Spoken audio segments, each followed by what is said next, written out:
Origen y desarrollo del embarazo. Embriogénesis. La reproducción humana constituye una gran paradoja. Aunque es criticada por la sobrevida de la especie, el proceso es relativamente ineficiente. Se estima que más de la mitad de todas las concepciones se perderán durante la primera mitad del embarazo. Lo muy llamativo es que el 75% de las pérdidas de los embarazos son por fallas de la embriogénesis y o implantación, y por lo tanto son embarazos clínicamente no reconocidos. Se denomina embriogénesis a los primeros estadios del proceso reproductivo por el cual dos gametos, una femenina el óvulo y otra masculina el espermatozoide, se unen para formar un huevo o cigoto, y su posterior desarrollo que abarca el transporte y la implantación en el útero materno, y se extiende hasta el comienzo de la etapa fetal, 8 semanas de gestación después de la fertilización o 10 semanas después del primer día de la última menstruación. Para una mayor comprensión de este fenómeno, se describirá previamente los mecanismos de formación de dichos gametos, ya que se trata de células altamente especializadas y únicas capaces de iniciar la reproducción. Por lo tanto, se describen a continuación los siguientes procesos relacionados con la embriogénesis: gametogénesis, ovogénesis y espermatogénesis, trastorno de los gametos, fecundación, implantación del huevo. La gametogénesis se desarrolla durante el transcurso de varias décadas en la vida de un individuo. Comienza en las primeras etapas embrionarias con la aparición de las células germinales primordiales y culmina en la adultez con la formación de gametos capaces de llevar a cabo la reproducción. La gametogénesis femenina se denomina ovogénesis y la masculina espermatogénesis. Si bien tienen un origen y un objetivo en común, se trata de dos procesos bien diferentes. No obstante, se lo puede dividir en tres etapas principales, que es la multiplicación, la meiosis y la maduración o diferenciación. La multiplicación es una reproducción celular por mitosis de las células germinales. Comienza en las primeras semanas de la vida embrionaria. Las gametas derivan de una población de células germinales primordiales. Se originan fuera de las gónadas y pueden ser identificadas en el saco vitelino alrededor de la cuarta semana postconcepción. Estas células migran hacia las crestas gonadales, formando la gónada indiferente, donde comienzan un periodo de rápida proliferación mitótica para incrementar el número celular. Meiosis. Consiste en una división celular especialmente exclusiva de las células germinales, en la cual se produce la reducción del número diploide de cromosomas, que son N igual a 46, a la mitad, que es el número haploide, de N igual a 23.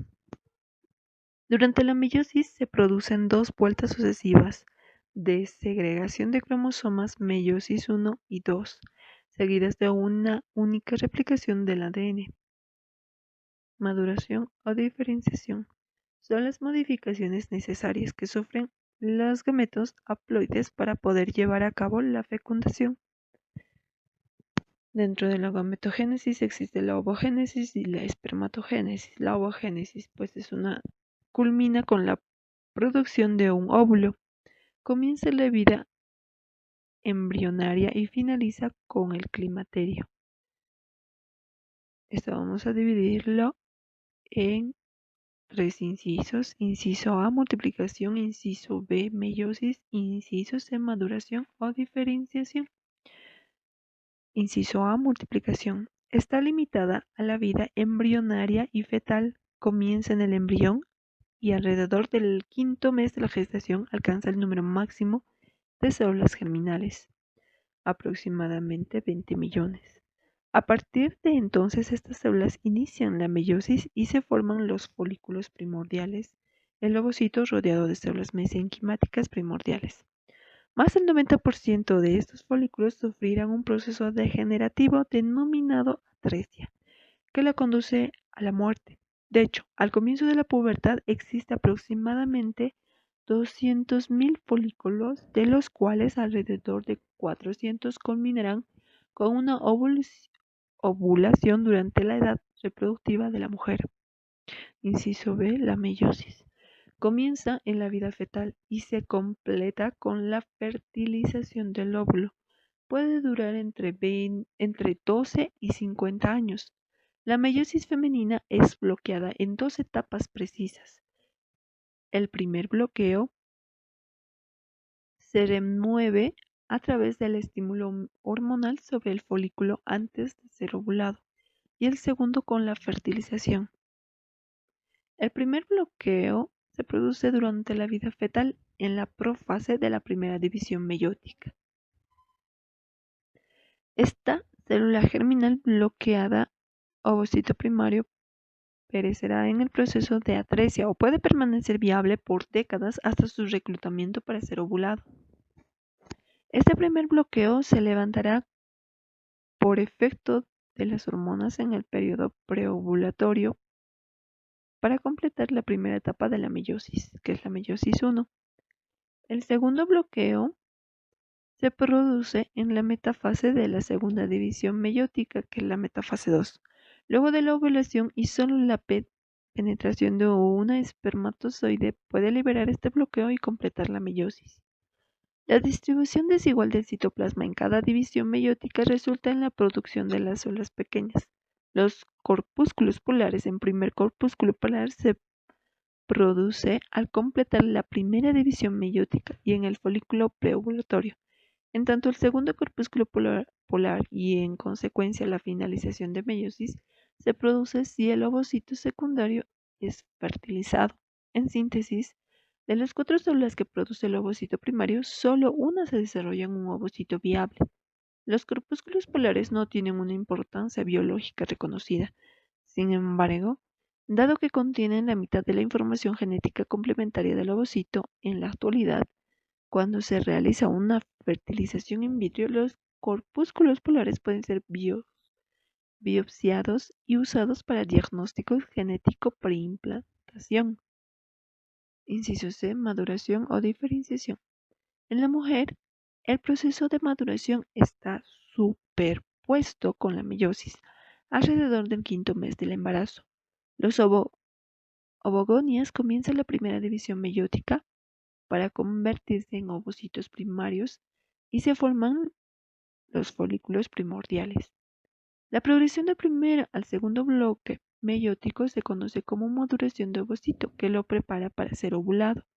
Luego de la ovulación, eventualmente ocurre la fertilización y la remoción del segundo bloqueo meiótico, denominado activación del ovocito. El folículo con su ovocito reclutado para la ovulación aumentan sus tamaños varias veces. Hay una intensa síntesis de ARN y proteínas necesarias para el mantenimiento inicial del embrión post-fertilización. Las células de la granulosa se multiplican y se produce la zona pelúcida entre estas células y el ovocito. La maduración del ovocito y la ovulación están bajo control de las hormonas pituitarias, especialmente la hormona folículo estimulante y la hormona luteinizante, que a su vez interactúan con los estrógenos y progesterona ovárico. Espermatogénesis, inciso A, multiplicación, inciso B, meiosis, inciso C, maduración o diferenciación, inciso A, multiplicación. Es mucho más limitado que en el sexo femenino. En el testículo, la multiplicación por mitosis de los espermatogonias se inicia activamente recién en la pubertad, extendiéndose hasta edades avanzadas. La espermatogonia diploide es una célula madre a partir de la cual dará origen al espermatocito primer diploide. Inciso B, meiosis. Cada espermatocito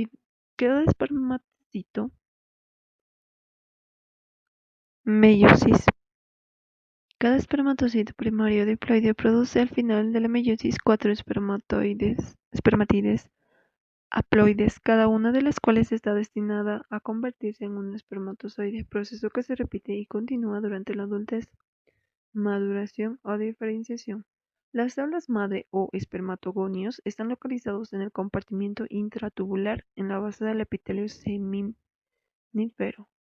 En intervalos, los espermatogonios emergen y sufren un número fijo de divisiones mitóticas para formar un clon de células hijas. Luego de la división mitótica final, el espermatocito primario se va moviendo hacia la luz del túbulo y entra en meiosis. En producción de las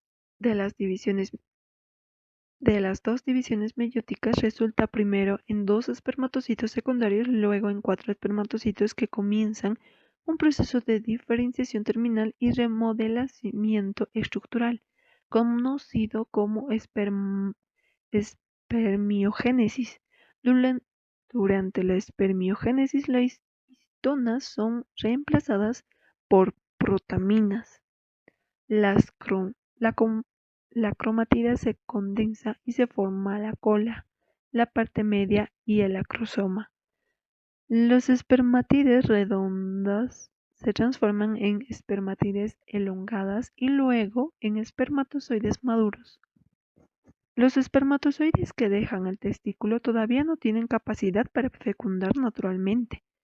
Esta capacidad la adquieren mientras están almacenados en el epidídimo, proceso conocido como maduración epidimaria. Transporte de los gametos. Con la ovulación, el óvulo es liberado y captado por las fimbrias de las trompas. Es transportado en dirección a la cavidad uterina, favorecida por los movimientos ciliares del epitelio tubárico. En tanto, los espermatozoides deben recorrer un camino ascendente desde el fondo del saco vaginal hasta las trompas. El paso de los espermatozoides por el tracto genital femenino tiene doble función: selección cuantitativa y cualitativa de gametos masculinos, otra que es la eliminación de la capa proteica periférica o capacitación para lograr una mayor capacidad fecundante. Migración por el moco cervical. Luego de la inseminación en fondo de saco vesical, el esperma es licuado por acción de enzimas proteolíticas. Tras 10 a 15 minutos, los espermatozoides comienzan a penetrar el moco cervical, que es particularmente permeable los días ovulatorios por disposición paralela de sus filamentos, y ascienden a contracorriente de flujo del moco cervical. Este actúa entonces a modo de filtro que selecciona solo los espermatozoides cuyos flagelos son morfológicamente normales. El tránsito en la cavidad uterina y trompas.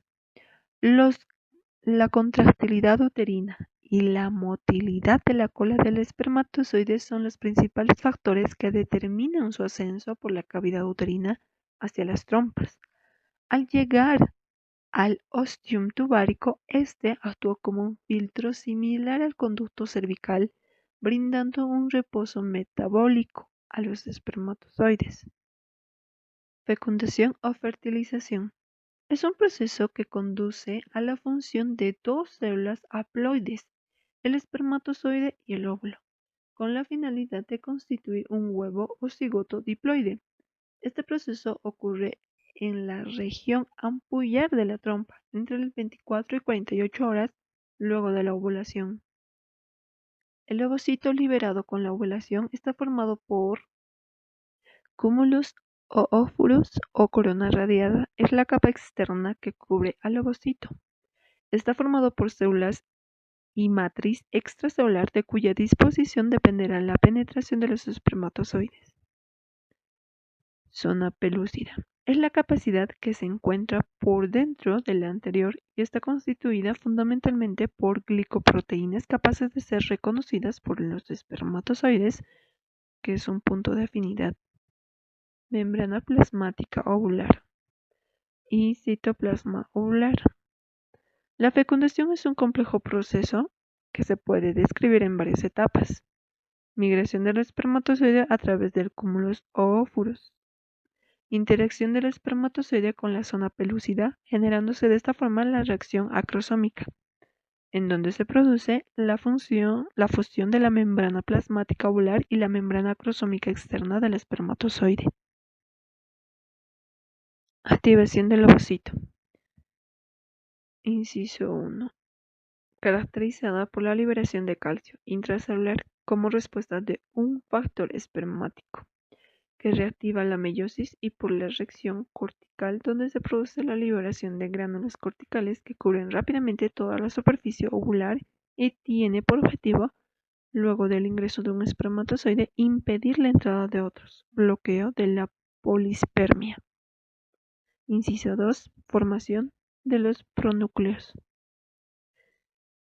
Inciso 2. Formación de los pronúcleos. Pronúcleo femenino. La función de ambos gametos provoca la reanudación de la segunda meiosis detenida en metafase 2, previo a la ovulación.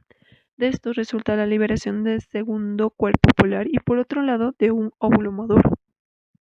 Pronúcleo masculino. Se produce cuando, luego de la incorporación total del espermatozoide dentro del citoplasma del óvulo, Amphimix o singamia y primera división. Dentro de las 10 primeras horas luego de la fusión de los gametos, los dos pronúcleos ubicados en la periferia del huevo fecundado se van aproximando progresivamente. Los cromosomas de ambos pronúcleos se condensan y concomitantemente la membrana pronuclear se rompe hasta que finalmente ocurre la unión entre los dos pronúcleos, evento denominado amphimix o amphimixis o singamia. La unión de ambos conjuntos de cromosomas, que es en la profase, constituye la primera unión entre la carga cromosómica materna y paterna, dando lugar a una cigota diploide. A continuación, los cromosomas se organizan y forman la metafase de la primera mitosis, que dará lugar a dos células o blastómeras. Clivaje y activación del genoma del cigoto. Comprenden las primeras divisiones celulares hasta la formación del blastocisto previo a la implantación. Aunque el clivaje en tejidos somáticos adultos existe una gran diferencia. En las mitosis somáticas de tejidos adultos, las células hijas aumentan su tamaño y no se vuelven a dividir hasta alcanzar el tamaño de la célula madre. En tanto, durante el clivaje, con cada mitosis, las blastómeras resultantes tienen aproximadamente la mitad de tamaño que su célula madre. Es decir, es un periodo de intensa síntesis de ADN y de replicación, pero sin crecimiento. La distribución desigual los distintos componentes citoplasmáticos que recibe cada blastómera haría que cada núcleo esté sometido a un ambiente citoplasmático distinto, que a su vez podría influenciar en su actividad genómica y su potencialidad de diferenciación celular, denominada activación del genoma. Durante estas primeras divisiones se produce la denominada activación del genoma del embrión. Esta activación provee nuevas transcripciones y la reprogramación de la expresión genética para dirigir los siguientes pasos del desarrollo embrionario. Las blastómeras que conforman el embrión, al igual que los corpúsculos polares, pueden ser utilizados para estudios diagnósticos preimplantación en ocasiones de una fertilización in vitro, con la ventaja de que blastómeras contiene toda la información genética del nuevo embrión, a diferencia del análisis del corpúsculo polar que solo representa información materna. Compactación. Luego del periodo de 8 células, el embrión es sometido a un proceso de compactación, por el cual las blastómeras se achatan una contra otra y comienzan a formar uniones entre ellas, y quedan estrechamente asociadas y comunicadas entre sí. Después de la compactación, el embrión se describe como mórula, que es en el cuarto día de posfertilización. Parte de las células se localizan en la región central y la que se denomina macizo celular interno y células por fuera que conforman una capa epitelial de trofoectodermo.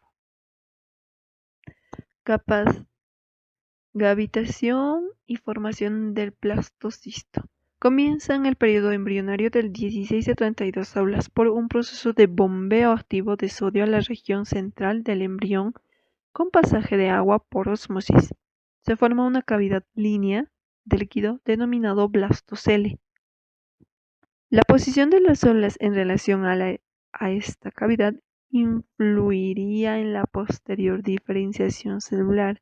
Las células en relación con el líquido de la cavidad contribuirían a la diferenciación de las células más externas del macizo en células endodérmicas primitivas.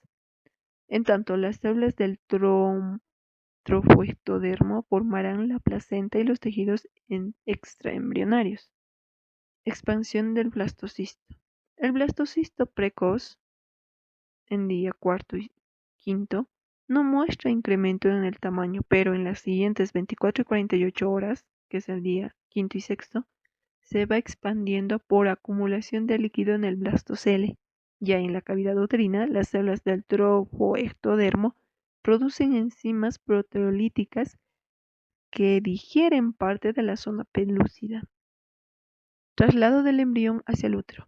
Durante las primeras divisiones, el cigoto avanza en dirección al ostium tubárico, favoreciendo por la peristalsis de las células ciliadas que revisten las trompas y por sus contracciones musculares, aumentando progresivamente su número de células y perdiendo la zona pelúcida para que al cabo del cuarto día quede conformada la mórula e ingresar finalmente a la cavidad uterina. Implantación embrionaria. Es el proceso al cual el embrión en su estadio de blastocisto se implanta en el endometrio materno. Si bien este proceso es crítico para la sobrevida de la especie, en la práctica es bastante ineficiente y se estima que más de la mitad de los embarazos se pierden como una falta de proceso de implantación y por lo tanto son embarazos que no son reconocidos clínicamente. El éxito de la implantación es el resultado de complejas interacciones moleculares entre el útero preparado hormonalmente y el blastocisto maduro. La implantación ocurre aproximadamente 6 a 8 días luego de la fertilización, o sea, alrededor del 21 día del ciclo menstrual. Este periodo se lo conoce como ventana de implantación, en el cual el endometrio se encuentra receptivo para permitir la implantación y se extiende entre el sexto al 10º día, luego de la ovulación. Entre el 20 y 24 día de un ciclo de 28 días. La receptividad endometrial está condicionada por una serie de factores endocrinos, paracrinos y autocrinos que modulan todos los pasos bioquímicos y moleculares necesarios para llevar adelante el proceso. El endometrio necesita tener un desarrollo normal para llegar a ser receptivo. Este desarrollo depende de los cambios del ciclo menstrual producido esencialmente por los esteroides ováricos. Esto incluye cambios histológicos por el cual el endometrio se torna más vascularizado y edematoso. Las glándulas endometriales muestran una alta actividad secretora y se desarrolla los pinopídios en la superficie del epitelio. La mayoría de los mecanismos moleculares responsables de todo este proceso son todavía en gran parte desconocidos. La sincronización entre el desarrollo del blastocisto y la preparación del útero dependen de múltiples señales. En tanto, sus interacciones es parte de un proceso complejo que conduce a la implantación y a los primeros estadios del desarrollo placentario. La implantación del blastocisto incluye 3 estadios: aposición, adhesión e invasión. Aposición es una adhesión inicial inestable del blastocisto a la pared uterina. Las microvellosidades de la superficie apical del sincitio troflobasto se ponen en contacto con microprotusiones de la superficie apical del epitelio endometrial, conocido como pinopodios. Generalmente el sitio de implantación es el fondo uterino en su cara posterior. Adhesión es la unión que se hace estable. Está caracterizado por un incremento de la interacción física entre el blastocisto y el epitelio uterino y se realiza a través de moléculas de adhesión, por ejemplo las integrinas. Invasión es el sincitio trofoblasto penetra el epitelio uterino, posiblemente por mecanismos de desplazamiento celular y por apoptosis. En este momento el blastocisto tiene una orientación específica para la implantación con la masa celular interna en el sector del trofoectodermo que lidera la invasión. Para el 10.º día luego de la fertilización, el blastocisto está totalmente inmerso en el estroma endometrial. El epitelio endometrial crece y cubre el sitio de implantación, y el citotrofoblasto genera brotes que atraviesan el sincitio trofoblasto. Luego el trofoblasto ocupa todo el espesor del endometrio y reemplaza parcialmente el endotelio de los vasos miometriales, que es una invasión endovascular.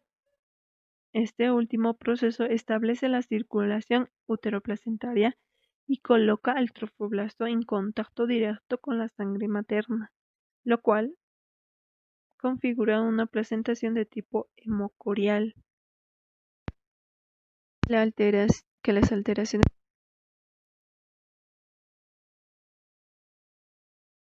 de cuadros clínicos patológicos observados en la práctica como esterilización e infertilización, preeclampsia, restricción del crecimiento intrauterino, acretismo placentario y posiblemente otros. Placentación. La placentación es el proceso a través de la cual las células trofoblásticas darán origen a la placenta, del griego plakos, que significa torta pastel, un órgano único, autónomo y transitorio. Gracias a la circulación que se establece, tiene como fin generar un medio de unión e intercambio de oxígeno y nutrientes entre las estructuras fetales y maternas, y actuando como un órgano endocrino transitorio, ser fuente de numerosos hormonas y mediadores químicos indispensables para mantener el embarazo y colaborar en la adaptación materna al nuevo estado de gravidez. Entre las distintas especies se distinguen 5 tipos distintos de placentación dependiendo de la relación que existe entre los tejidos maternos y fetales. En la especie humana se establece una placentación de tipo hemocorial en donde la sangre materna hemo contacta directamente con el trofoblasto corión. El desarrollo de la placenta es un proceso que se lleva a cabo en un ambiente de hipoxia relativa. Actualmente se suma que esta puede ser regulada por diferentes factores como el oxígeno, la matriz extracelular y ciertas sustancias químicas tales como citoquinas, factores de crecimiento y hormonales. A continuación se describirán los siguientes aspectos de placentación. Desarrollo de los componentes de la placenta y su fisiología.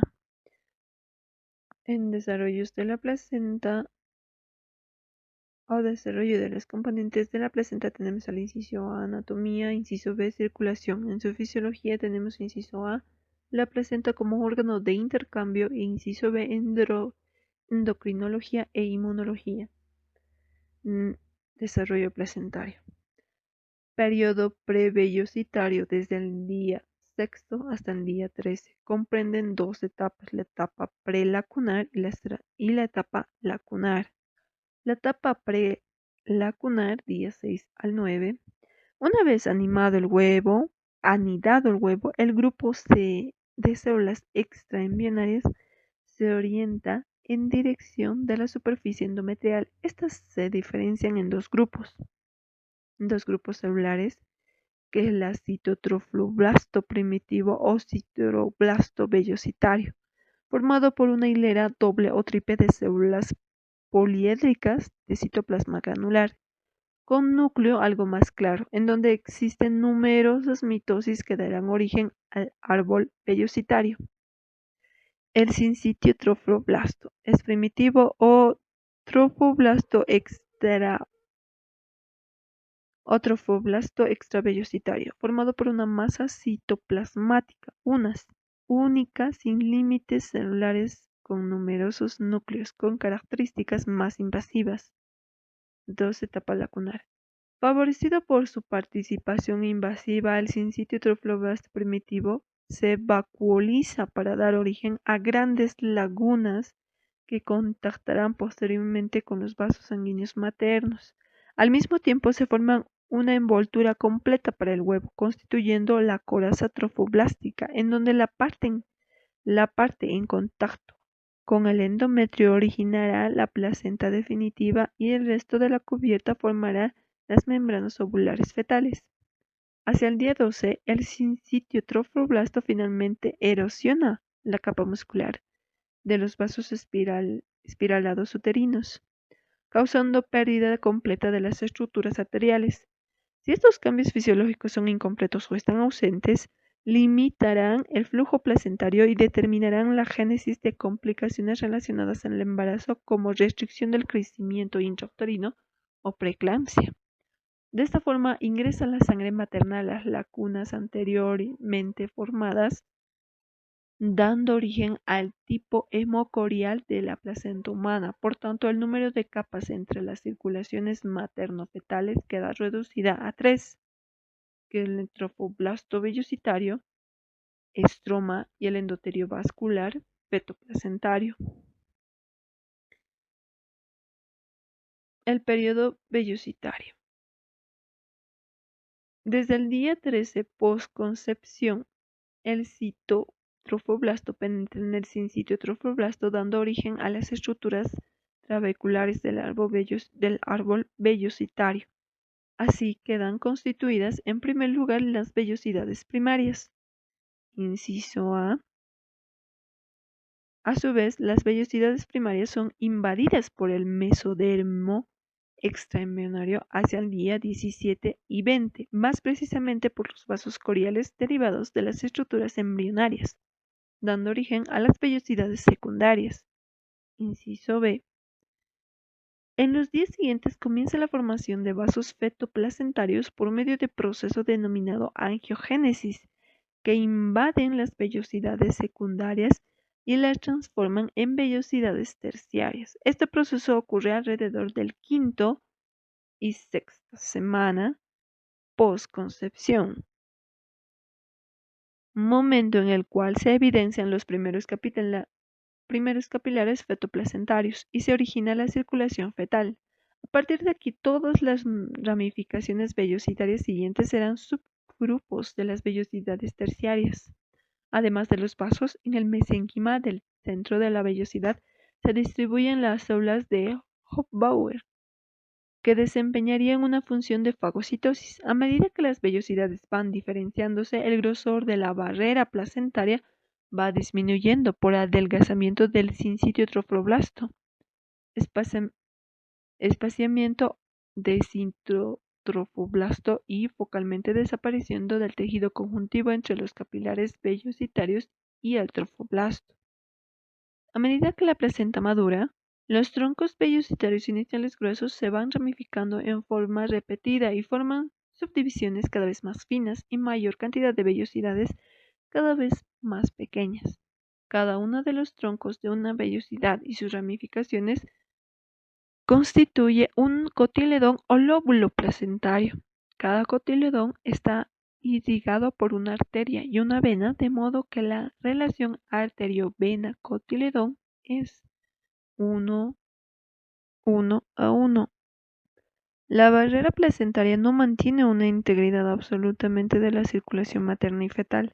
Se ha demostrado que a través de la placenta existe un verdadero tráfico de células fetales y de ADN libre del feto hacia la madre y viceversa. Es conocida, por ejemplo, la posibilidad de sensibilización, que es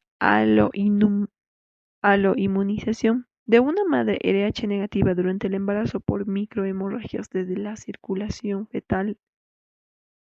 Y por otra parte se han aislado células fetales y ADN fetal en circulación materna durante el embarazo, que permiten incluso el diagnóstico prenatal de enfermedades genéticas fetales.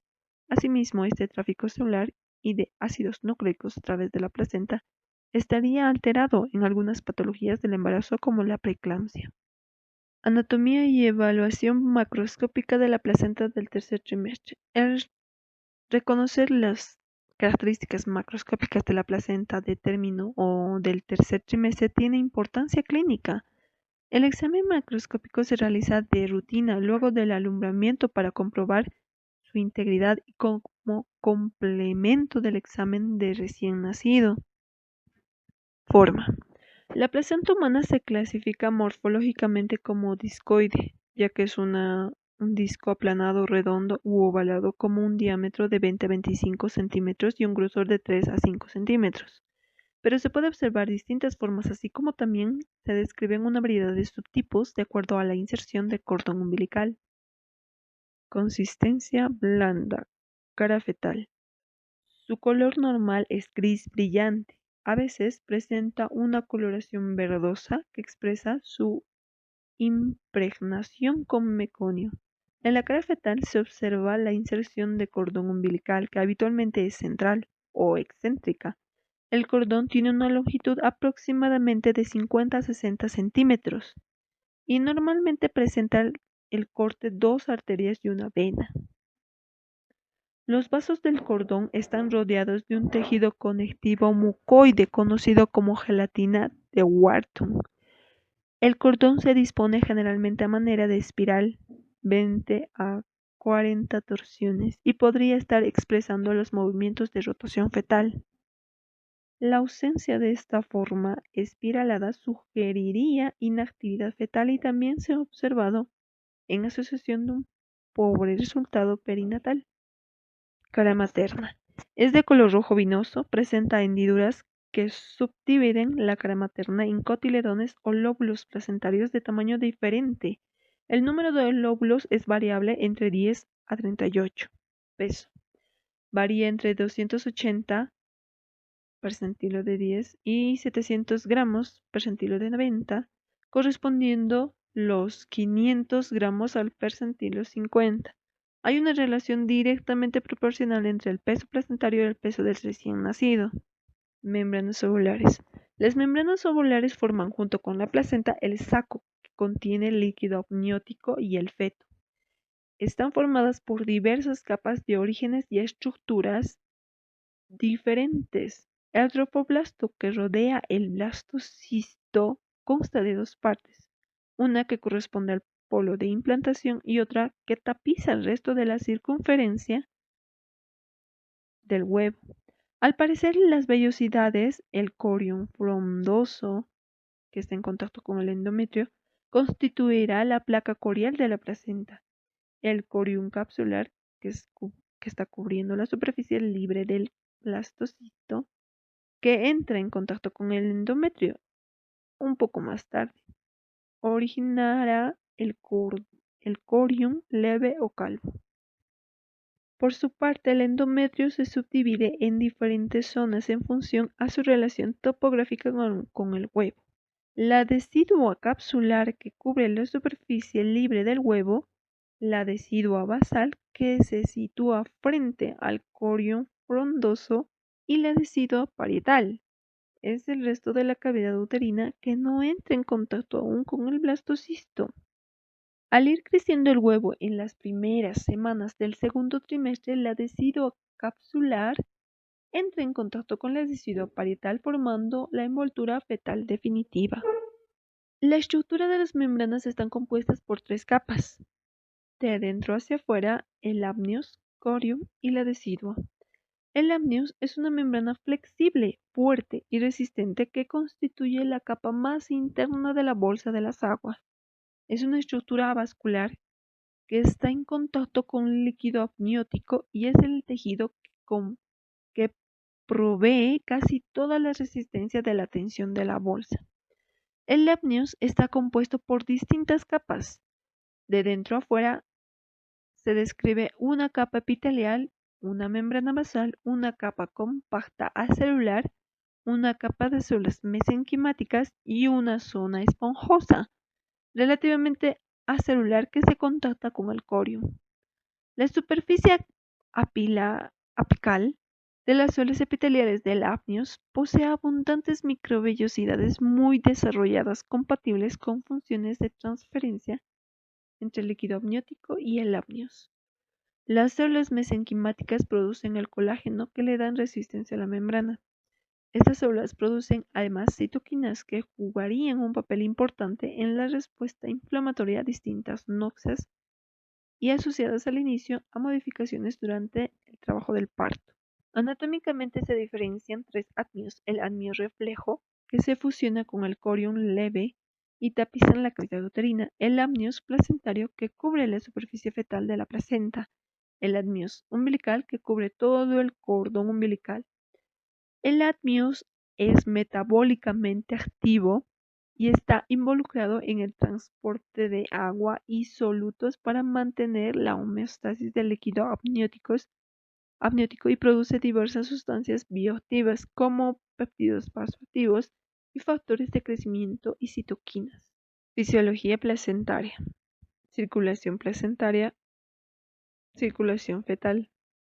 La sangre desoxigenada fetal llega a la placenta a través de dos arterias umbilicales. En la unión del cordón umbilical con la placenta, los vasos umbilicales se ramifican por debajo del amnios y nuevamente dentro de las vellosidades y finalmente forman una red capilar en las divisiones terminales.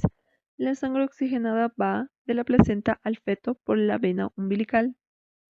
Las ramas de los vasos umbilicales que corren por la superficie fetal de la placenta, que es la placa coriónica, se denominan vasos coriónicos. Las arterias troncales son las ramas perforantes de las arterias superficiales que pasan a través de la placa coriónica. Cada arteria troncal irriga un cotiledón. Circulación materna. La homeostasis fetal depende de una circulación materno-placentaria adecuada. La sangre materna ingresa a través de la placa basal al espacio intervelloso a chorros y es llevada hacia la placa coriónica por la presión arterial materna. La sangre se dispersa por el espacio intervelloso y baña la superficie externa de las vellosidades coriónicas y luego drena a través de los orificios venosos de la placa basal hacia las venas uterinas. Durante las contracciones, tanto la entrada como la salida de sangre disminuyen, manteniendo el volumen de sangre en el espacio intervelloso, de modo que permite un intercambio continuo, aunque reducido. Actualmente, tanto el funcionamiento de la circulación materno-placentaria, la fetoplacentaria y la fetal pueden ser evaluadas durante el embarazo a través de la flujometría Doppler de los distintos vasos. Esta información es utilizada en la práctica para la evaluación y conducta de algunas situaciones clínicas como la restricción del crecimiento intrauterino, la hipertensión inducida por el embarazo, la anemia fetal, etc. La placenta como órgano de intercambio. La placenta cumple funciones de alimentación, respiración y excreción. Para poder realizar dichas tareas está presente una estructura vellositaria a través de la cual se produce el intercambio de sustancias entre sangre materna y la fetal. Este intercambio a través de la barrera placentaria, que es el tejido trofoblástico y las células endoteliales fetales, depende del tipo de sustancia, de la concentración en sangre materna, del flujo sanguíneo materno y fetal, del gradiente de concentración y de la superficie disponible para el pasaje y del espesor de la membrana. Desde el espacio intervelloso materno hacia el compartimiento fetal, el primer paso es el transporte a través de microvellosidades y luego la membrana basal del sincitio trofoblasto. Todas las sustancias deben interactuar con estas membranas plasmáticas. La mayoría la atraviesa por alguno de los siguientes mecanismos, que es la difusión pasiva, difusión facilitada, transporte activo, endocitosis y exocitosis. Los solutos que no tienen mecanismos de transporte especializado cruzan por difusión y permeabilidad. Esta determinada por tamaño molecular. La carga iónica, la unión a proteínas maternas y fetales y la solubilidad lipídica. Tanto la difusión facilita como el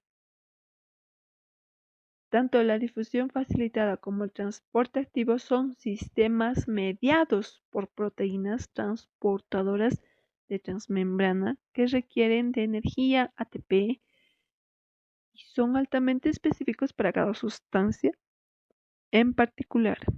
Por otro lado, las sustancias pueden atravesar la placenta por endocitosis, invaginación de la membrana celular, que forma una vesícula intracelular que contiene fluidos extracelulares, o por exocitosis, que es la liberación de una vesícula intracelular al espacio extracelular. Transferencia de solutos específicos, agua y iones. La transferencia materno-fetal de agua está determinada por presiones osmóticas, hidrostáticas y coloidosmótica de la interfase placentaria. A diferencia de otros epitelios, los mecanismos placentarios especializados para el transporte de iones no está bien determinada. Las microvellosidades de las membranas en contacto con el espacio intervelloso materno contienen múltiples cotransportadores de aminoácidos, un cotransportador sodio-fosfato que transportan 2 iones de sodio por cada radical de fosfato y un sitio de sodio-hidrógeno que intercambia un protón por cada ion sodio que ingresa a la célula. Dentro de los trofoblastos existe una carga negativa que facilita el ingreso de ion sodio desde el espacio intervelloso. Del lado fetal ocurren mecanismos diferentes. En esta membrana basal se encuentra la bomba de sodio, potasio, ATPasa, la cual se encarga de sacar 3 moléculas de sodio por cada 2 de potasio que ingresan. Gases respiratorios. Los gases respiratorios, como el dióxido y el monóxido de carbono,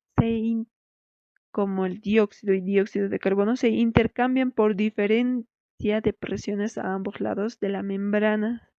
Así, la fuerza que determina el intercambio de gases en la membrana placentaria es el gradiente de presión placentaria entre la circulación materna y fetal. Glucosa. Su paso por la membrana placentaria se realiza por medio de proteínas transportadoras que es la GLUT1, un transporte independiente del sodio y que no es insulino sensible, a diferencia de lo que se observa en otros tejidos adultos. Aminoácidos. Su concentración es mayor en sangre fetal que en sangre materna. Su ingreso y egreso del sincitio trofoblasto es mediado por proteínas de membrana transporte específicas.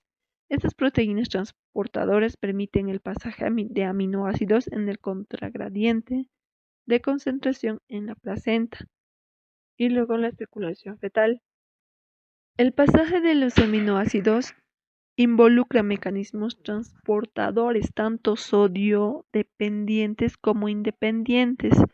Sus mecanismos regulatorios aún no han sido totalmente comprendidos.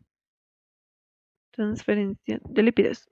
Los lípidos circulan en sangre materna unido a proteínas transportadoras. Para su pasaje por la membrana placentaria, requieren desligarse de su transportador y unirse a proteínas transportadoras placentarias que los transfieren a la sangre fetal, donde nuevamente circulan unidas a la albúmina. Descrito por Campbell en 1998. Calcio. La calcemia es mayor en el feto que en la madre. Este se debe a la presencia de un sistema transportador de ion calcio y ATP dependiente ubicado en la membrana basal del sincitio trofoblasto y de otra proteína que es la calmodulina, que aumenta la transferencia de cation de calcio en dirección fetal. Exocitosis, endocitosis. Son procesos mediados por receptores. Las microvellosidades de la membrana plasmática del sincitio trofoblasto contienen receptores específicos para insulina, lipoproteínas de baja densidad LDL, transferrina y IgG. Aspectos inmunológicos. Existe una relación inmunológica entre la madre y el feto, cuyos mecanismos no han sido aún totalmente dilucidados. Por un lado, esta relación está determinada por la presencia de antígenos fetales y por otro, por el reconocimiento y la reacción hacia estos antígenos por el sistema inmune materno. Este reconocimiento materno al embarazo tiene tanta importancia que alguna falla en sus mecanismos podría determinar la detención temprana de la gestación. Desde hace ya más de 50 años que se propuso el concepto de el feto como aloinjerto basado en este concepto, se ha sostenido que la implantación de la placenta en el útero podría ser controlada por una respuesta inmune materna mediada por linfocitos T, reconociendo aloantígenos paternos expresados por la placenta, particularmente por las células de trofoblasto en contacto con las células de la decidua y la sangre materna. Se afirma que la implantación podría involucrar un sistema basado fundamentalmente en linfocitos T, natural killer, más que en linfocitos T celulares. El sincitio trofoblasto en contacto con la sangre materna en el espacio intervelloso y el amniocorium en contacto con la decidua son los tejidos más expuestos a generar reacciones inmunológicas frente a factores maternos. La respuesta de rechazo a tejidos extraños está basada fundamentalmente en la expresión del antiguo leucocitario humano, HLA, cuyos genes están localizados en el locus del complejo mayor de histocompatibilidad CMH en el cromosoma 6 de histocompatibilidad. Si bien existen distintos tipos de HLA en la superficie del sincitio trofoblasto, no se han podido demostrar antígenos HLA A, B, C, TR o DC, ni beta microglobulina, beta 2 microglobulina, estrechamente asociados al antígeno HLA. HLA solo se ha demostrado la expresión del antígeno HLA que en el trofoblasto. Este tiene la particularidad de ser prácticamente monofórmico, no es reconocido como propio y por lo tanto no desencadena la respuesta inmunológica capaz de rechazar el producto de la concepción.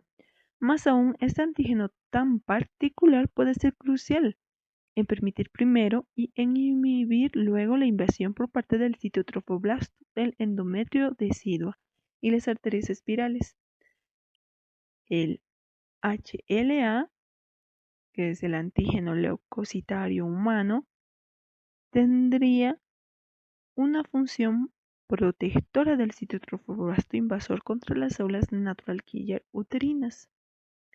Por otra parte, el sincitio trofoblasto expresa antígenos únicos denominados antígenos trofoblásticos y antígenos de reacción cruzada trofoblástico-linfocítico. Estarían relacionados con la inducción de factores bloqueantes inmunológicos maternos. Finalmente, además de la placenta, tanto la madre como el feto hacen importantes contribuciones al mantenimiento inmunológico del embarazo. La placenta como órgano endocrino. La placenta es un verdadero órgano endocrino. Las hormonas placentarias son necesarias para el establecimiento y el mantenimiento del embarazo, para la adaptación del organismo materno, a la gestación, al crecimiento y a la salud fetal, la tolerancia inmunológica y el desarrollo de los mecanismos involucrados en el trabajo de parto. El principal tejido endocrino de la placenta es el sincitio trofoblasto, que cubre las vellosidades coriónicas y que surge por fusión celular a partir del sincitio trofoblasto. Las principales hormonas liberadas por la placenta de acuerdo a su naturaleza pueden dividirse en proteicas y esteroideas. Hormonas proteicas. La síntesis de hormonas proteicas placentarias sería una expresión del flujo sanguíneo materno intervelloso y de la masa de células trofoblásticas.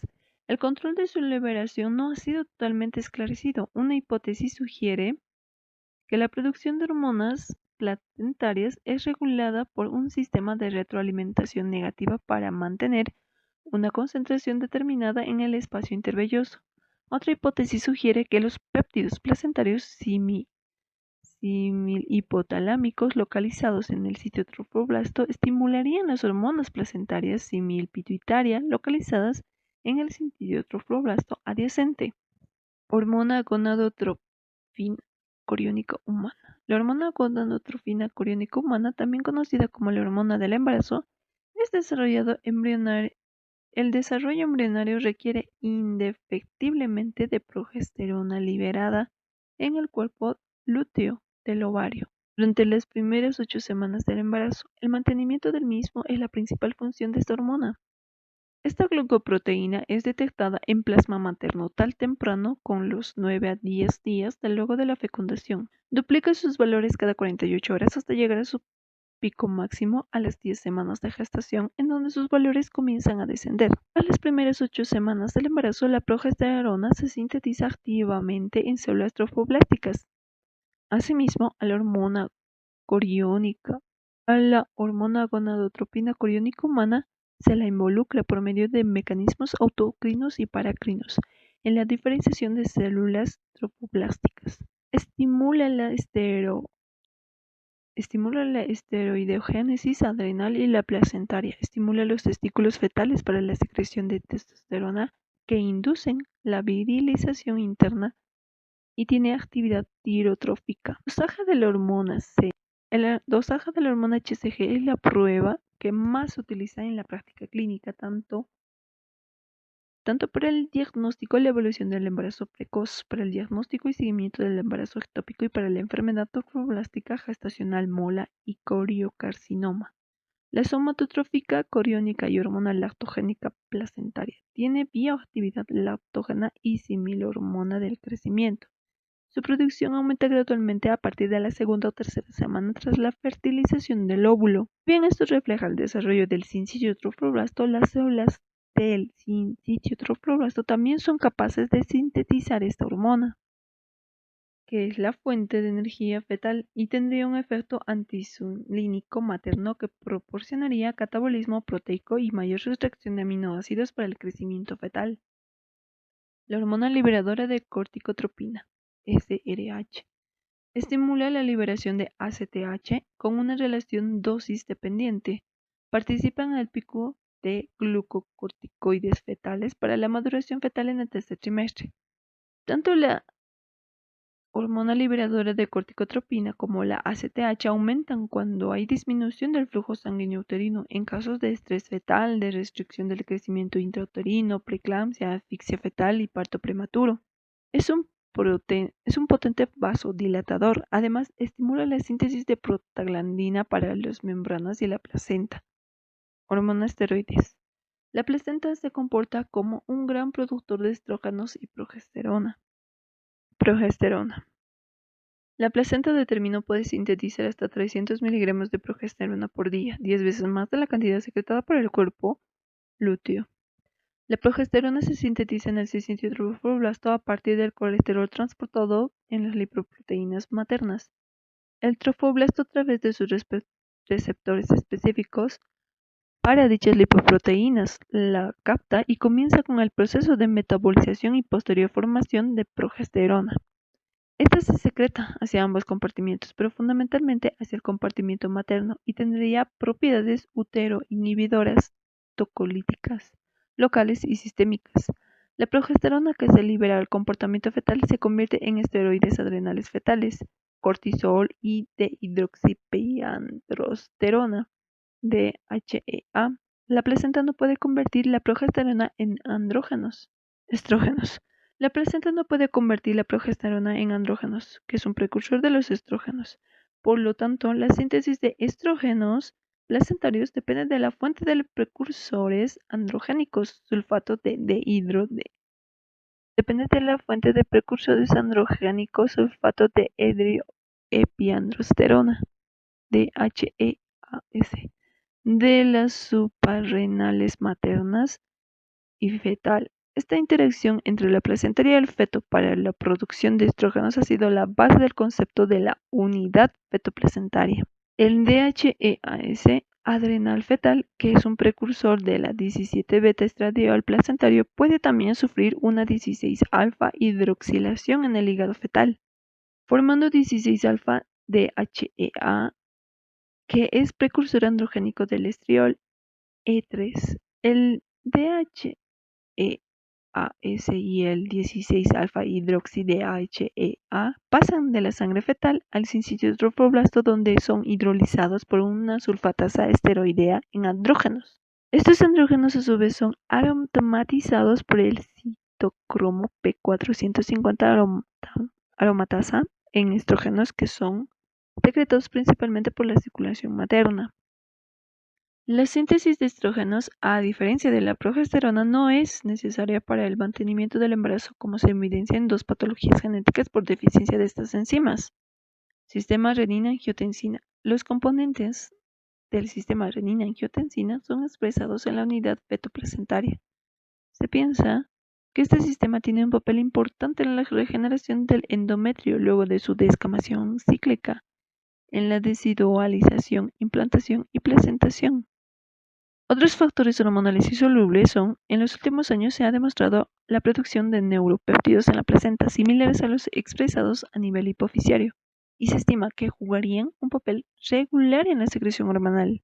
También se ha demostrado la síntesis de leptina en el sincidio trofoblástico con niveles mayores en mujeres embarazadas. A su vez, estos están asociados a complicaciones en el embarazo tales como preeclampsia y diabetes materna.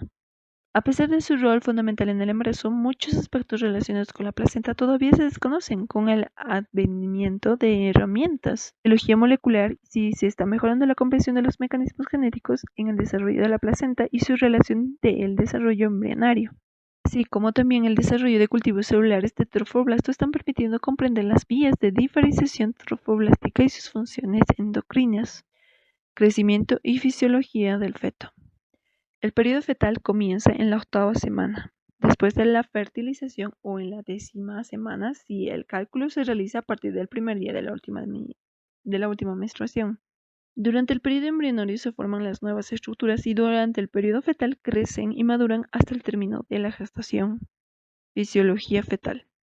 El aparato respiratorio. Es importante destacar algunos hechos anatómicos e histoquímicos del desarrollo pulmonar para tener presente las posibilidades de supervivencia extrauterina, ya que la inmadurez pulmonar es la causa más frecuente de muerte en niños de pretérmino.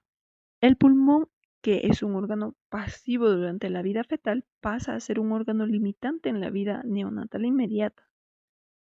El sistema respiratorio se desarrolla a partir de la faringe. A la 6ª semana de amenorrea se forma sucesivamente la laringe, tráquea, broncos y alvéolos. Estos últimos comienzan a completar su formación alrededor de la 28ª semana y finaliza después de nacimiento. También comienza la síntesis del agente tensioactivo, que es el surfactante, que disminuye la tensión superficial de la interfase líquido pulmonar-aire, facilitando la expansión pulmonar. El surfactante se produce mediante metilación, que da como resultado la lecitina monosaturada de menor poder tensioactivo que la dipalmitoil-lecitina. Esta última es sintetizada fundamentalmente por vía de la incorporación de la colina, la cual, además de presentar mayor parte tensioactiva, es más estable. Esta edad, 28 semanas, corresponde a 1000 gramos aproximadamente. Es la que marca la división entre feto inmaduro y prematuro, pues aumenta considerablemente las posibilidades de supervivencia extrauterina. La incorporación de la colina, otro hito fundamental en la supervivencia de los neonatos, se desarrolla normalmente a las 35 semanas. Juntos con estos hechos anatomo-histoquímicos, aparece tan temprano como las 20 semanas movimientos musculares semejantes a los respiratorios, con la consiguiente movilización del líquido amniótico hacia los alvéolos y del contenido alveolar hacia las cavidades amnióticas. De ahí la presencia de sustancias surfactantes en el líquido amniótico, producidas por las células alveolares tipo 2. El tipo de movimiento depende del desarrollo de los diferentes centros respiratorios. Los centros más elevados son más jóvenes filogénicamente y se paralizan primero ante la déficit de oxígeno, desinhibiéndose los inferiores. Se distingue el centro del jadeo de la respiración periódica y como segmento más alto el de la respiración rítmica. Los movimientos respiratorios se hallan interrumpidos por periodos de apnea y la aparición de unos a otros depende, entre otros factores, de la oxigenación, del reposo, de los niveles de la glicemia materna, de la administración de sustancias expresoras. Además, pueden aparecer crisis de hipo de 4 a 5 minutos de duración que son percibidas por la madre como sacudidas. La verdadera respiración comienza inmediatamente después del parto con la expansión pulmonar y el comienzo de la hematosis. Este hecho es responsable de los cambios circulatorios. Aparato circulatorio. A la quinta semana de amenorrea comienzan a aparecer los esbozos de los vasos sanguíneos que comunican al embrión con el saco vitelino de donde extraen los alimentos, que es la circulación vitelina. También aparecen los vasos que unen el embrión con la alantoides, que es una circulación alantoidea o corial. La circulación vitelina se va atrofiando y la alantoidea va adquiriendo mayor desarrollo hasta transformarse en cordón umbilical, estableciéndose una comunicación definitiva entre la circulación fetal y la placentaria. Desde la sexta semana de amenorrea comienza el latido del tubo cardíaco primitivo. A partir de la sexta semana es posible visualizarlo con la ecografía de tiempo real transvaginal. A las 16 semanas se puede registrar las señales electrocardiográficas del feto, mientras que las auscultaciones a través de la pared abdominal de la madre recién es posible a partir de las 20 a 22 semanas. Ambos ruidos cardíacos se perciben con la misma intensidad y con intervalos iguales. Esta característica se denomina ritmo embriocárdico. La frecuencia cardíaca fetal basal va descendiendo a medida del proceso de la gestación como consecuencia de un aumento del tono vagal. De 154 latidos por minuto a las 15 semanas, desciende paulatinamente hasta llegar a las 134 latidos por minuto a las 40 semanas. Se administra atropina a un feto de término, aumenta a niveles de 170 latidos por minuto al no existir el freno vaginal, circulación fetal. La diferencia entre la circulación fetal y la del recién nacido estriba en el lugar en que efectúa el intercambio gaseoso, mientras que en el feto se realiza en la placenta, en el recién nacido lo hace en el pulmón. La sangre fetal llega a la placenta a través de las dos arterias umbilicales, ramas de las arterias ilíacas interna e hipogástrica. Una vez realizados los intercambios a nivel del espacio intervelloso, la sangre vuelve al feto por la vena umbilical única. Esta penetra en el feto por el anillo umbilical, transportando sangre bien oxigenada, asciende hasta alcanzar el hígado. Dentro de este órgano, la sangre de la vena umbilical sigue tres direcciones, no ramas que van a irrigar el lóbulo izquierdo del hígado, que luego del nacimiento integran la circulación portal. B. La vena porta, que irriga el lóbulo derecho del hígado. Constituye la prolongación directa de la vena umbilical. Al comienzo del conducto venoso existe un esfínter regido por el vago, que determina si el flujo se vuelca directamente en la cava o si va para previamente por el hígado, regulando de esta manera la oferta de sangre al miocardio ante modificaciones del flujo placentario. En conclusión, la sangre de la vena cava inferior está compuesta por la mezcla de sangre arterializada que fluye del conducto venoso de Arancio y de la sangre con menor tenor del oxígeno que proviene de la región caudal del feto. El foramen oval o agujero botal está localizado entre la vena cava inferior y la aurícula izquierda. La sangre proviene de la vena cava inferior, es bifurcada por la crista dividens en dos corrientes. Inciso A, que es de esta manera el mayor caudal de sangre arterial oxigenada proviene de la vena cava inferior, desembocada directamente en la aurícula izquierda a través del agujero de Botal, mientras que una corriente menor que la misma pasa por la aurícula derecha y se mezcla con la sangre venosa procedente de la vena cava superior. Esta es expulsada del ventrículo derecho hacia el tronco de la pulmonar y en su mayor parte se desvía por el conducto arterioso a la aorta descendente. Solo una pequeña porción pasa por los pulmones. En la aurícula izquierda se mezcla la mayor cantidad de sangre proveniente de la vena cava inferior con una pequeña cantidad que produce de las venas pulmonares. La sangre de la aorta descendente mezclada con la que proviene del ductus, pobre en oxígeno, se dirige a través de las arterias umbilicales, rama de las ilíacas internas hacia la placenta para liberarse del exceso de anhídrido carbónico y tomar oxígeno, la circulación en el recién nacido. Los intensos cambios que se producen en el neonato se deben fundamentalmente a la expansión de los pulmones. Al expandirse estos, disminuye sustancialmente la resistencia de los vasos pulmonares, por lo que tanto se incrementa el flujo sanguíneo en dicho circuito. Al menguar la resistencia en la arteria pulmonar, y el ventrículo derecho no pasa sangre por el ductus arterioso y este comienza a reducir su calibre. El cierre del ductus está determinado por la diferencia de presiones entre el circuito pulmonar y el sistema y fundamentalmente por la elevación de la tensión del oxígeno y de la escasa sangre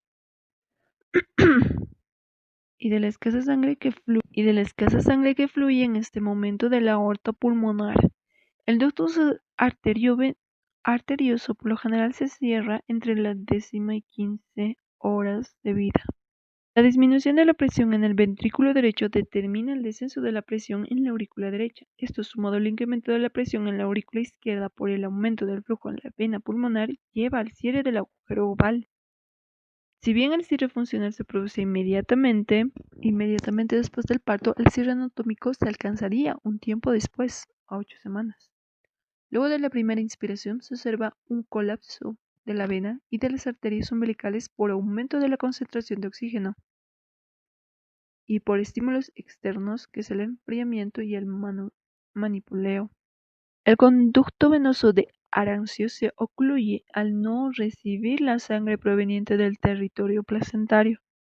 Su obliteración completa se cumple recién a las 2 a 3 semanas de vida. La vena, las arterias umbilicales y el conducto venoso de Arancio obliterado se transforman posteriormente en simples cordones fibrosos que son ligamentos suspensorios de la vejiga y redondo del hígado. Es de destacar que la reablación de los vasos pulmonares exige un incremento del volumen circulatorio. En el parto normal se adquiere de una placenta que se vacía. Sangre fetal. La hematopoiesis comienza en el saco vitelino del embrión muy joven. El siguiente sitio importante de la eritropoiesis es el hígado y finalmente la médula ósea. Los primeros glóbulos rojos formados son núcleos. A medida que progresa el desarrollo fetal, se incrementa el número de los hematíes anucleados. Al crecer el feto, aumenta el volumen sanguíneo, así como la concentración de hemoglobina. La sangre fetal a término se caracteriza por una concentración de hemoglobina mayor que la del adulto. El recuento reticulocitario desciende desde un nivel muy alto en el feto muy joven hasta un 5% aproximadamente al término. La hemoglobina fetal tiene un par de cadenas peptídicas alfa y un par de cadenas gamma por molécula. La hemoglobina A adulta, principalmente hemoglobina formada después del nacimiento, existe en cantidades progresivamente crecientes a medida que el feto madura. Está compuesta por un par de cadenas alfa y un par de cadenas beta. La curva de disociación de oxígeno de los hematíes fetales ricos en hemoglobina F se sitúa a la izquierda de la correspondiente a los hematíes normales del adulto, que contiene hemoglobina A. Esto permite una mayor saturación con menor tenor de oxígeno. En el feto es baja la concentración de varios factores de la coagulación y suele descender aún más durante los primeros días después del nacimiento, lo que puede provocar hemorragias en los recién nacidos. Esto se soluciona administrando vitamina K en forma profiláctica. El déficit de dicha vitamina se debe a que el intestino fetal no está colonizado por bacterias. En lo referente a las inmunoglobulinas, la inmunoglobulina G, por cruzar fácilmente la placenta, se encuentra en iguales concentraciones en el suelo materno y en la fetal. La inmunoglobulina A y la inmunoglobulina M no atraviesan la placenta por su alto peso molecular. Si la inmunoglobulina M se encuentra aumentada en el feto es porque estuvo expuesto a una infección intrauterina. Aparato digestivo. A las 20 semanas de gestación está suficientemente desarrollada la función gastrointestinal para permitir al feto deglutir líquido amniótico, absorber gran parte del agua que contiene e impulsar la materia no absorbida hasta el colon distal. El volumen de líquido amniótico deglutido diariamente va en aumento hasta llegar en el feto de término a 450 ml en 24 horas. Por lo tanto, en caso de que esto no ocurra, que es una atresia del esófago, sobreviene el desarrollo de politeatmios. El intestino, en proporción más largo que el del adulto, se halla ocupado por meconio, sustancia pastosa de color verde, estéril, compuesta de restos epiteliales del intestino, bilis espesa y elementos del líquido amniótico deglutido por el feto. La función hepática difiere de diferentes maneras de la del adulto. Muchas enzimas del hígado fetal figuran en cantidades muy reducidas. El hígado, por déficit de la glucuroniltransferasa, conjuga una pequeña fracción de la bilirrubina. El hígado, por déficit de la glucuroniltransferasa, conjuga una pequeña fracción de bilirrubina y la excreta a través del conducto biliar en el intestino, donde es oxidada a biliverdina, causa de color negro verdoso del meconio. La bilirrubina no conjugada se elimina rápidamente de la circulación fetal por la placenta para ser conjugada por el hígado materno. El glucógeno aparece en baja concentración en el hígado fetal durante el segundo trimestre del embarazo, pero cerca del término se produce un rápido y considerable incremento hasta niveles 2 o 3 veces más altos que en el hígado adulto. La función exocrina de páncreas está muy limitada. La endocrina secreción de insulina ha sido demostrada desde la tercera semana de amenorrea. El páncreas fetal responde a la hiperglucemia materna incrementada la insulina plasmática. Aparato urinario. Alrededor de la 13 a 14 semanas del aparato urinario. Alrededor de las 13 a 14 semanas, los nefrones tienen una cierta capacidad de excreción a través de la filtración glomerular y aumenta progresivamente su capacidad de concentración. No obstante ello, la orina es hipotónica con respecto al plasma fetal. La tasa de producción horaria de orina fetal ha sido estudiada por medio de ecografía de modo B, comprobándose que en fetos normales se incrementa de 10 ml a los 30 semanas a 30 ml al término. Glándulas endocrinas. Alrededor de la 12ª semana, la gestación se ha encontrado en la hipófisis fetal corticotropina, somatotropina y tirotropina. Si bien el tamaño de las suprarrenales y la de la tiroides está determinada por sus respectivas hormonas estimulantes, ninguna de ellas, aun la somatotropina, tiene influencia en el crecimiento fetal, ya que en los fetos anencefálicos sin tejido hipofisiario no difieren en su tamaño de los normales. El feto participa activamente de la producción de esteroides sexuales por intermedio de su hipófisis suprarrenal, hígado y placenta, constituyendo la unidad fetoplacentaria. Sistema neuromuscular. El feto presenta movimientos activos intrauterinos desde el séptimo a la 8ª semana, y estos movimientos en masa de retirada se observan fácilmente por medio de ecografías en tiempo real. La frecuencia y el tipo de movimiento aumentan a medida que progresa la gestación, son máximos entre la 29 y la 38 semana y luego disminuyen hasta el parto. Están influidos por los ciclos vigilia-sueño que duran 20 minutos. La presencia de movimientos se asocia con bienestar fetal. Si bien la deglución es evidente desde la 20 semana de amenorrea, la coordinación succión-deglución no existe a la 34 semana. Durante el tercer trimestre del embarazo, la integración de las funciones nerviosas y muscular prosigue rápidamente. Líquido amniótico. El líquido amniótico se halla en equilibrio dinámico con la madre y el feto, por lo tanto en su composición influyen sus estados patológicos, así como la edad gestacional. En condiciones normales es claro, a veces ligeramente opaco, blanco grisáceo o ambarino. Su olor es semejante al del hipoclorito de sodio, esperma. La densidad es de 1007 y la reacción ligeramente alcalina, que es un pH 7.4. Está constituido por agua 98%, albuminas, sales, glucosa, lípidos, urea, ácido úrico, creatinina, vitaminas, bilirrubina y hormonas. En el sedimento se encuentran células epidérmicas fetales y de lácteos, lanugo y materias sebáceas. Se ha hallado además hormona gonadotropina, progesterona, esterógenos, andrógenos, corticoides, lactogénico placentario, oxitocina, prostaglandinas, etc. La composición de electrolitos en miliequivalentes de líquido amniótico ha determinado esta expresada. La composición de electrolitos en miliequivalentes de líquido amniótico está expresada en esta tabla. Cloro, 103 miliequivalentes. Reserva alcalina, 18 miliequivalentes. Fósforo, 2 miliequivalentes.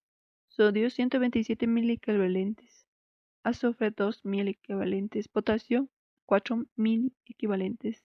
Calcio, 4 miliequivalentes. Magnesio, 2 miliequivalentes. Un total de 262 miliequivalentes y 269 miliosmolaridades. Proteínas totales 250 miligramos en 100 ml, líquidos totales 15 miligramos en 100 ml, glucosa 20 miligramos en 100 ml. El volumen del líquido amniótico aumenta progresivamente hasta las 34-35 semanas, que es de 1000 a 1500 ml. Luego decrece en forma leve y gradual hasta alcalinizar. Al término de la gravidez, unos 500 a 800 ml. En el embarazo, el líquido amniótico permite los movimientos fetales y atempera su acción sobre las paredes uterinas, haciéndolos indoloros, y protege al feto contra traumatismos externos, impide la compresión del cordón y facilita la acomodación fetal. En el parto ocurre la formación de la bolsa de las aguas. Contribuye también a la distribución regular de la fuerza uterina sobre el feto durante la contracción. Origen del líquido amniótico. Son dos orígenes posibles: amniótico y fetal. Amniótico. En su favor está la presencia del líquido en las primeras etapas del desarrollo del huevo y también de los huevos carentes del embrión. Vacuolas de secreción de líquido han sido encontradas en las células del epitelio amniótico. La membrana amniótica al comienzo de la gravidez está revestida de una sola hilera celular muy apta para la transducción de líquidos antes de la 20 semana del embarazo. La similitud en la composición entre el líquido amniótico y el plasma hace pensar más de un dializado que un producto de secreción. En embarazos avanzados, el pasaje del líquido a través de la membrana amniótica puede hacerse en dos sentidos, y el coriómnios actúa como una membrana semipermeable con poros. El pasaje sería en masa tanto del agua como de los electrolitos, por lo tanto, pequeñas modificaciones de la presión hidrostática, así como de la presión osmótica u oncótica, podrían movilizar grandes volúmenes de líquido. Inciso B, fetal. El feto orina en la cavidad amniótica desde la 20 semana en adelante, lo que coincide con el momento en que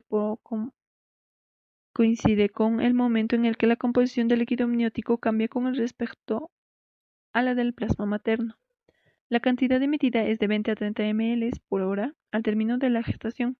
La orina fetal es cualitativamente importante para la constitución del líquido amniótico por las variaciones que produce en la osmolaridad y por el aporte de electrolitos, urea, creatinina, etc., mientras que su contribución al volumen no es tan fundamental. Lo mismo sucede con las secreciones pulmonares. Es evidente que aunque éstas no desempeñan un gran papel en la regulación del volumen del líquido amniótico, contribuyen cualitativamente de un modo notable, sobre todo en sus componentes lipídicos. La piel fetal representa un órgano de transporte activo hacia el comienzo de la queratinización, 20 semanas, disminuyendo su importancia a partir de entonces. Es verosímil que los electrolitos pasen por vía transamniótica. En la orina del feto no se ha encontrado fósforo inorgánico ni potasio, y su concentración en cloro es muy baja. Inclusiones de lípidos y de protipos se han descrito en el citoplasma del epitelio amniótico en relación con su probable actividad secretora. La ausencia de grandes moléculas de proteínas en el líquido amniótico ha llevado a la conclusión de que el pasaje de prótidos a través del amnio se hace por mecanismos de ultrafiltración selectiva de las proteínas plasmáticas maternas. Los glúcidos provenientes del metabolismo fetal pasan al líquido amniótico por la orina fetal. Reabsorción del líquido amniótico. Inciso A través del cordón umbilical. Inciso B a través de las membranas. Inciso 3 a través del feto. La reabsorción del líquido amniótico a través del cordón umbilical. Al inyectar isótopos radioactivos en el líquido amniótico se demostró que pasaban rápidamente a la orina fetal, de acuerdo con el gradiente de concentraciones. El pasaje al feto se haría a través del cordón umbilical. El transporte del líquido amniótico a través de las paredes del cordón se hace por simple difusión y moviliza grandes cantidades de agua, de 50 ml por hora. Una vez en el interior de la gelatina de Wharton, el líquido amniótico puede pasar a los vasos umbilicales, sobre todo a la vena, o ser transportados hacia los estratos conjuntivos de amnios, que son estratos esponjosos, desde donde podrá ser absorbido por vasos subcoriales. Lo mismo ocurre en la dirección opuesta. 2. A través de la membrana. El epitelio amniótico puede permitir el pasaje líquido en ambos sentidos. El espacio conjuntivo subamniótico estrato esponjoso desempeña un importante papel en la circulación del líquido amniótico, ya que se continúa interrumpidamente con la gelatina de Wharton, pudiéndose almacenar allí gran cantidad de líquido proveniente tanto de los vasos de cordón o de la placa corial como de amnios. A través del feto. La deglución fetal es un hecho probado. El feto maduro deglutiría unos 500 ml de líquido amniótico en 24 horas y el 50% de agua transferida del líquido amniótico a la madre se haría por intermedio del feto. Los movimientos respiratorios intrauterinos permitirían la absorción de la cantidad de un líquido que se desconoce. Circulación del líquido amniótico. El líquido amniótico se remueve en forma continua y mantiene un volumen sensiblemente constante.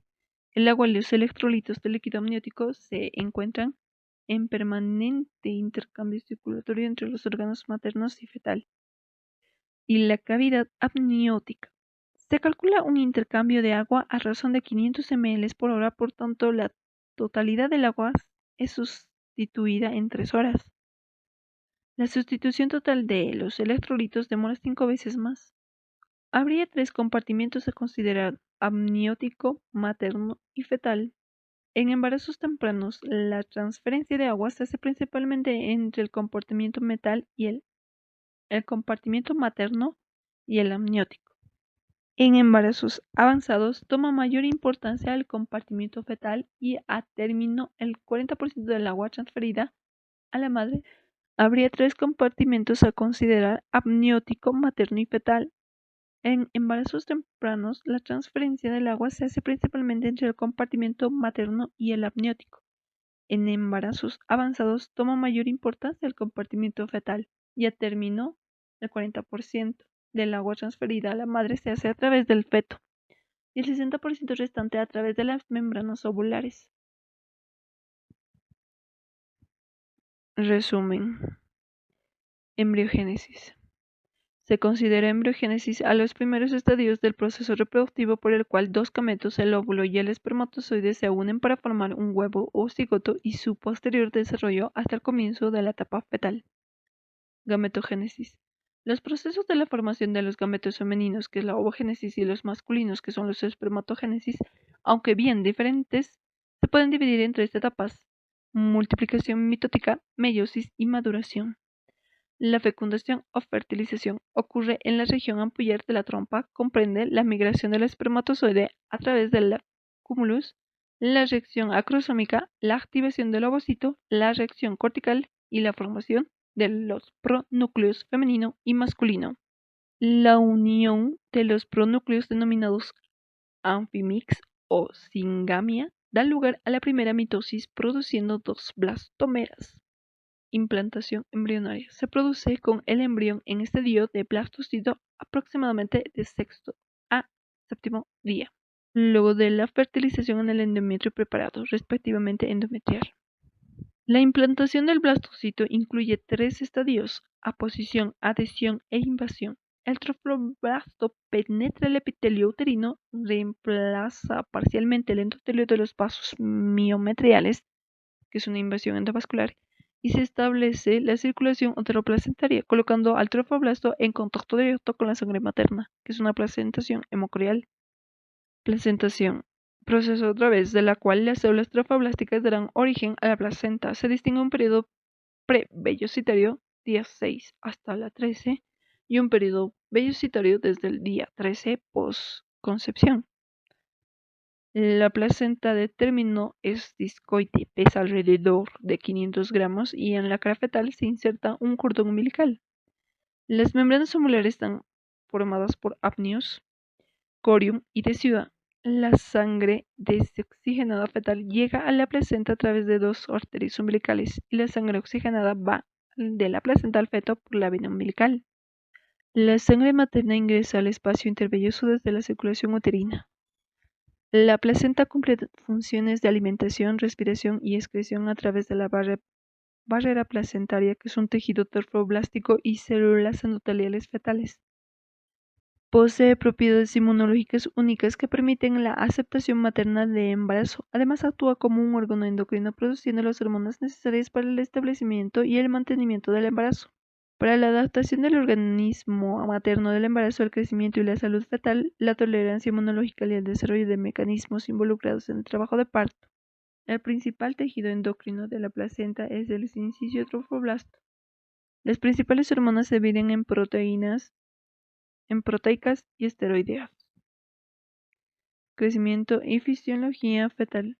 El periodo fetal comienza en la 8ª semana después de la fertilización o en la 10ª semana y el cálculo se realiza a partir del primer día de la última menstruación. Durante el periodo embrionario se forman las nuevas estructuras y durante el periodo fetal crecen y maduran hasta el término de la gestación.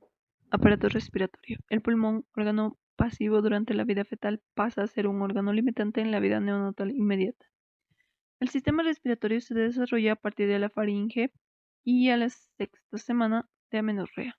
Los alvéolos comienzan a completar su formación a las 28 semanas. Esta edad de 28 semanas corresponde a 1000 gramos, en la que marca la división entre el feto inmaduro y el prematuro. La síntesis de agente tensioactivo y surfactantes se alcanza normalmente a las 35 semanas. Movimientos musculares semejantes a la respiración desplazan el líquido alveolar hacia la cavidad amniótica. De ahí la presencia de surfactante en el líquido amniótico. Los movimientos respiratorios están interrumpidos por periodos de apnea y la aparición de unos u otros depende, entre otros factores, de la oxidación del reposo, de los niveles de glucemia materna y de la administración de sustancias depresoras, etc. La verdadera respiración comienza inmediatamente después del parto, con la expansión pulmonar y el inicio de la hematosis. Este hecho es el responsable de los cambios circulatorios. Aparato circulatorio. A la 5ª semana de amenorrea aparecen los esbozos de los vasos sanguíneos que comunican al embrión con el saco vitalino, que es una circulación vitalina. También se desarrollan los vasos que aparato circulatorio. A la 5ª semana de amenorrea aparecen esbozos en los vasos sanguíneos que comunican al embrión el saco vitalino, que es una circulación vitalina. También se desarrollan los vasos que unen el embrión con la alantoides, que es una circulación alantoidea o corial. La circulación alantoidea se transforma en cordón umbilical, comunicación definitiva entre la circulación fetal y la placentaria. Desde la 6ª semana de amenorrea comienza el latido del tubo cardíaco primitivo, que es el ritmo embriocardíaco. La circulación fetal. La diferencia entre la circulación fetal y la del recién nacido se debe al lugar en el que se efectúa el intercambio gaseoso. La sangre fetal llega a la placenta a través de las dos arterias umbilicales, ramas de la arteria ilíaca interna o hipogástrica. Una vez realizados los intercambios a nivel del espacio intervelloso, la sangre vuelve al feto por la vena umbilical única, atraviesa el hígado y alcanza la vena cava inferior por el conducto venoso de Arancio. La sangre de la vena cava inferior, compuesta por la mezcla de sangre arterializada que fluye con el conducto venoso de Arancio y de la sangre con menor tenor del oxígeno que proviene de la región caudal del feto, es bifurcada por la crista dividens en dos corrientes. La mayor parte de la sangre arterial oxigenada de la cava inferior desemboca directamente en la aurícula izquierda a través del agujero botal. En la aurícula derecha se mezcla la sangre venosa procedente de la vena cava superior y parte de la arterializada de la vena cava inferior. Esta es expulsada del ventrículo derecho hacia el tronco de la pulmonar y en su mayor parte de su desvía por el conducto arterioso de la aorta descendente. En la aurícula izquierda, la sangre proveniente de la vena cava inferior se mezcla con una pequeña cantidad procedente de las venas para luego pasar el ventrículo izquierdo y de este a la aorta. Esta sangre, antes de mezclarse con la proveniente del conducto arterioso, es enviada al corazón. Al cerebro y las extremidades superiores. La sangre de la aorta descendiente mezclado con la proveniente del ductus pobre en oxígeno se dirige a través de las arterias umbilicales, ramas de las ilíacas internas hacia la placenta. Circulación en el recién nacido. Al expandirse los pulmones disminuye sustancialmente la resistencia de los vasos pulmonares, incrementando el flujo sanguíneo en dicho circuito. Al disminuir la resistencia en la arteria pulmonar y en el ventrículo derecho, no pasa sangre por el ductus arterioso y ésta comienza a reducir su calibre. La disminución de la presión en el ventrículo derecho determina el descenso de la presión en la aurícula derecha. Esto, sumando al incremento de la presión en la aurícula izquierda por el aumento del flujo en las venas pulmonares, determina el cierre del agujero oval. Luego de la primera inspiración se observa el colapso de la vena y de las arterias umbilicales. El conducto venoso de Arancio se ocluye al no recibir sangre proveniente del territorio placentario. Sangre fetal. La hematopoiesis comienza en el saco vitelino del embrión muy joven. El siguiente sitio importante de la eritropoiesis es el hígado y finalmente la médula ósea. Los primeros glóbulos rojos formados son nucleados. La curva de disociación del oxígeno de los hematíes fetales ricos en hemoglobina F está situada a la izquierda de la correspondencia de los hematíes normales del adulto que contienen hemoglobina A. Esto permite una mayor saturación con menor tenor de oxígeno. Aparato digestivo. A las 20 semanas de la gestación está suficientemente desarrollada la función de gastrointestinal para permitir al feto deglutir líquido amniótico e impulsar la materia no absorbida hasta el colon distal. El hígado, por déficit de la glucogenotransferasa conjugada, una pequeña fracción de bilirrubina, la no conjugada, es eliminada de la circulación fetal por la placenta para ser conjugada por el hígado materno. El páncreas fetal responde a la hiperglucemia materna incrementando la insulina plasmática. Aparato urinario. Alrededor de la 13 a 14 semana, los nefrones tienen una cierta capacidad de excreción a través de la filtración glomerular, aumentando progresivamente su capacidad de concentración. Glándulas endocrinas. El feto participa activamente en la producción de estrógenos sexuales por intermedio de su hipófisis suprarrenal, hígado y placenta, constituyendo la unidad fetoplacentaria.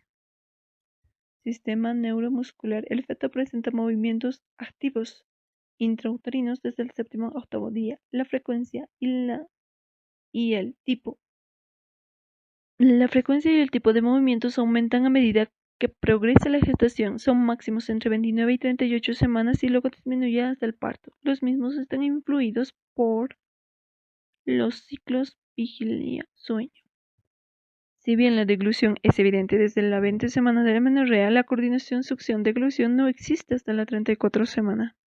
El líquido amniótico, origen, amnios y feto se segrega y reabsorbe continuamente. Los factores fetales puros como la deglución, la micción o la respiración no parecen ser voluntariamente fundamentales, pero si se altera podrán conducir al cabo de unos varios días a modificaciones.